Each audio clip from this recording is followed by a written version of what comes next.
Scott Wilkinson here, Director of Content at AVS Forum. I'm here with AVS founder David Bott and Jim Venable, the President of the Wireless Speaker Association, otherwise known as WISA.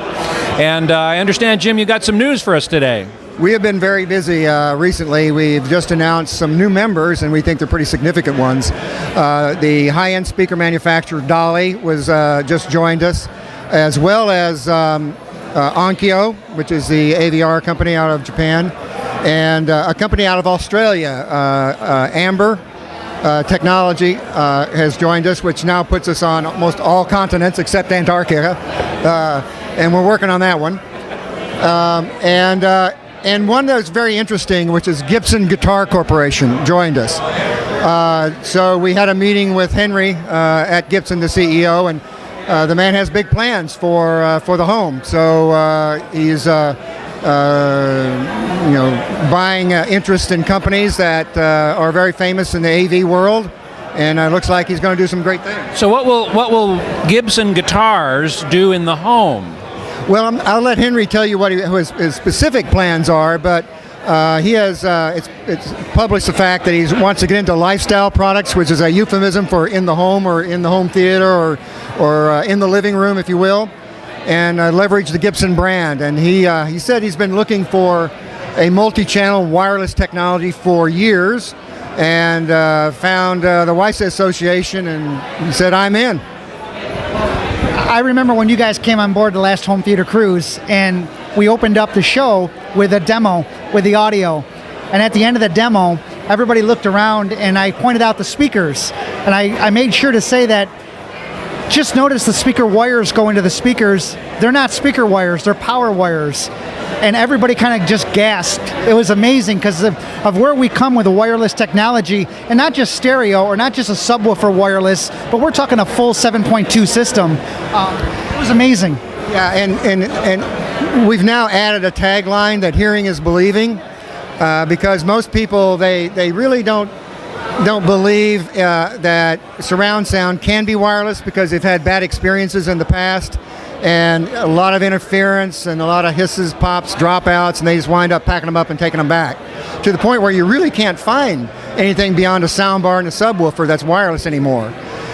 So that's what's really unique about what we're doing, is that we understand that the consumers had those bad experiences. So we want to be able to certify that wireless interface between a transmitting device like a DTV or Blu-ray player or set-top box or whatever, and the receivers, which are the speakers.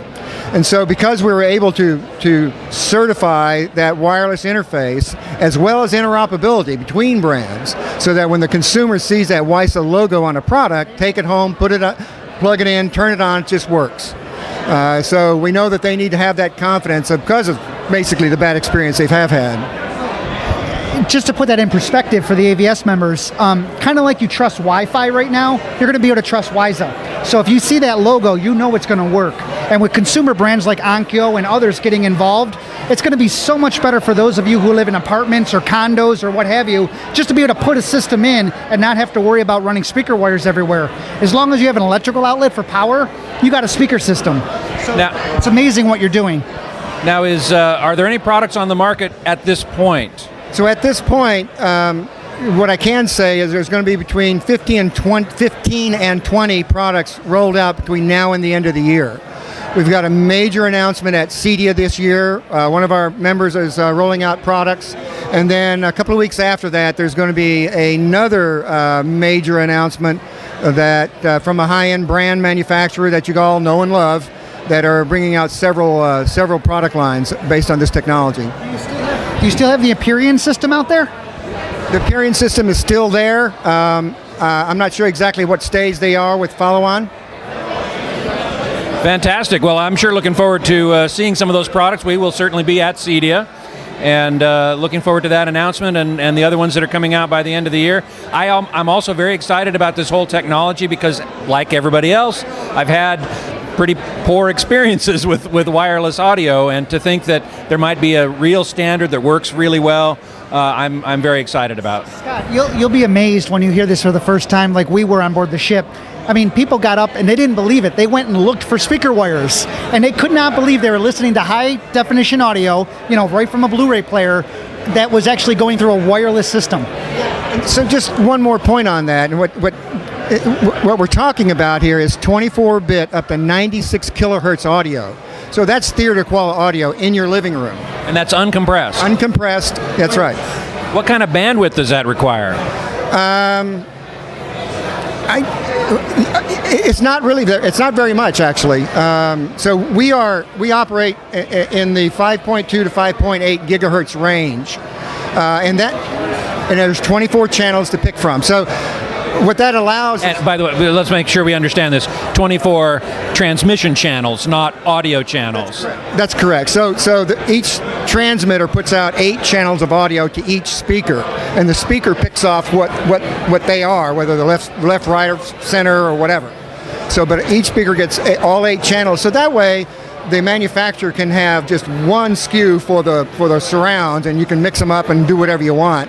And then he's got a sub and whatever else he has in his system. That also brings up an interesting point on what you mentioned, and it doesn't matter, as long as it has your logo on it, you can use a speaker from one company and a receiver from another, or a TV from another, and if the TV has your system built in for 7.1, you can buy brand X speakers and it's still going to work. Interoperability. Interoperability is a key thing, because we want to make sure the consumer has the flexibility to pick and choose whatever they want from whoever they want and build the system at their own pace. So they can start out with a 2.1 system and then, get their bonus check and go out and buy the surrounds, and then, at Christmas get the rears. And they can pick whatever is on sale or whatever. As long as it's WISA compliant, it doesn't matter. And the beauty part about that is, as you mentioned, you can just grow your system as need comes.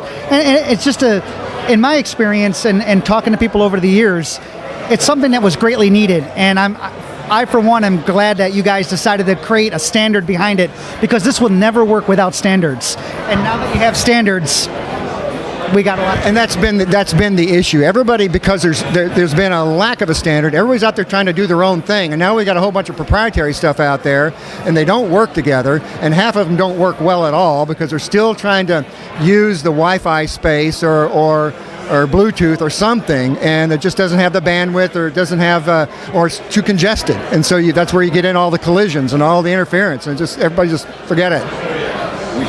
We should set up blind tests for AVS Forum members. Seeing is believing. Catch them on video and then publish that. I have had golden ears come into our sound room at CEDIA and our suite at CES, and now they do the thing. They put their head down and they just listen, and they say they cannot tell the difference between wired and wireless. Fantastic. Thanks so much for being here. My pleasure. Thank you very much. Thank you. Good to see you, Jim.